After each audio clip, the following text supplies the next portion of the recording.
जिस समय कोई समस्या जन्म लेती है, उसके साथ ही उसका समाधान भी जन्म लेता है। मुश्किल से मुश्किल हालात में भी दिन सिर्फ 24 घंटे का ही होता है। वक्त ठहरता कहाँ है, जैसा भी हो गुजर ही जाता है। अंधेरी से अंधेरी रात भी अपनी कोख में दिन का उजाला लिए होती है। जीवन कभी कभी ऐसे दौर से गुजरता है जैसे एक ट्रेन किसी सुरंग से गुजरती है, घुप अंधेरे से भरी सुरंग से। पर क्या हम उस वक्त अपनी टिकट फेंककर उस ट्रेन से बाहर कूद जाते हैं? नहीं, क्योंकि हमें यकीन होता है कि ट्रेन का चालक हमें सुरक्षित रूप से उस सुरंग से बाहर ले जाएगा। जिंदगी की ट्रेन भी जब दुखों और मुसीबतों की सुरंग से गुजर रही हो, चारों ओर अंधेरा दिख रहा हो, तभी तो जरूरत होती है उस भरोसे की, जिंदगी के ड्राइवर पर भरोसे की, जो पार ले ही जाएगा। बस याद रखना कि कभी कभी सुरंग बहुत छोटी होती है और कभी कभी बहुत बड़ी, पर आखिरकार यह है तो एक सुरंग ही, जिसके दूसरी ओर उजाला ही उजाला है। बस भरोसा मत खोना। शाखाएं अगर रही तो पत्ते भी आएंगे, ये दिन बुरे हैं तो क्या हुआ, अच्छे भी आएंगे। एक घर में 5 दिए जल रहे थे। एक दिन पहले दिए ने कहा, इतना जलकर भी मेरी रोशनी की कोई कद्र नहीं, आज मैं सबके लिए व्यर्थ हूं, इससे तो बेहतर है कि मैं बुझ जाऊं। ये कहकर वो दिया बुझ गया। जानते हो वो दिया कौन था? वो दिया था उत्साह का प्रतीक। उसे देखकर दूसरे दिए ने कहा, जो शांति का प्रतीक था, मुझे भी बुझ ही जाना चाहिए। मैं निरंतर दुनिया को शांति की रोशनी दे रहा हूं, पर फिर भी लोग हिंसा करते हैं। ये कहकर वो दिया भी बुझ गया। तीसरा दिया, जो भाईचारे का दिया था, वो भी उन्हें देखकर बुझ गया। अब न उत्साह था, न शांति, न भाईचारा। तो ऐसे में चौथा दिया, जो एकता का प्रतीक था, वो भला कैसे जला रहता? वो भी आखिरकार बुझ ही गया।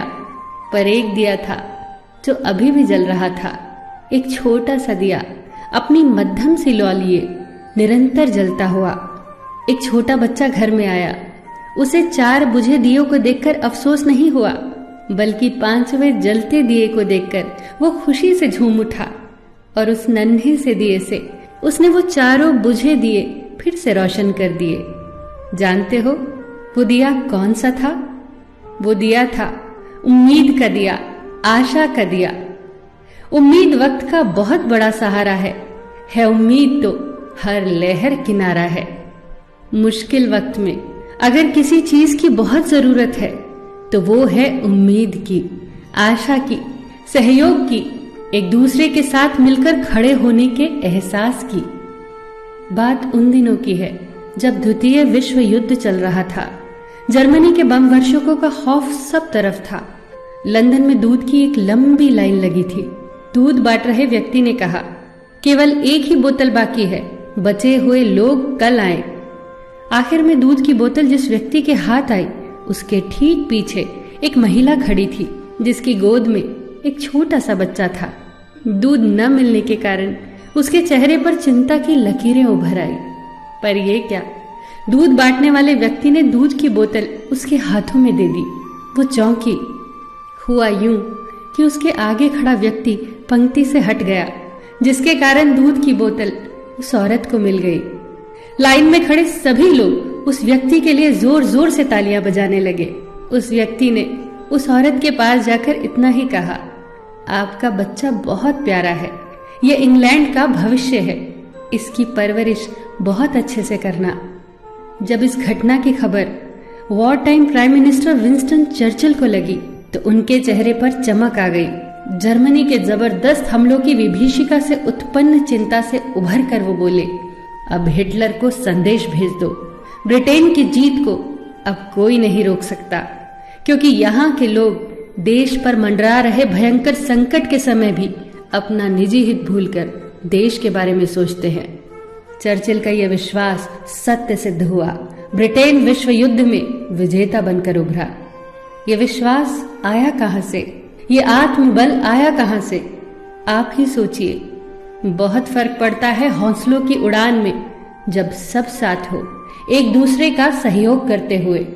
बहुत फर्क पड़ता है जब हम अपने हितों को छोड़कर सिर्फ देश के हितों के बारे में सोचते हैं। बहुत फर्क पड़ता है जब हम एक की ताकत को पहचान कर एक एक रेशा जुड़कर न टूटने वाली मजबूत रस्सी का निर्माण करते हैं। बहुत फर्क पड़ता है हर छोटी से छोटी सकारात्मक चीज से, बहुत फर्क पड़ता है। फिर मिलेंगे दोस्तों अगली वीडियो के साथ। तब तक के लिए अपना ख्याल रखना और हमेशा मुस्कुराते रहना।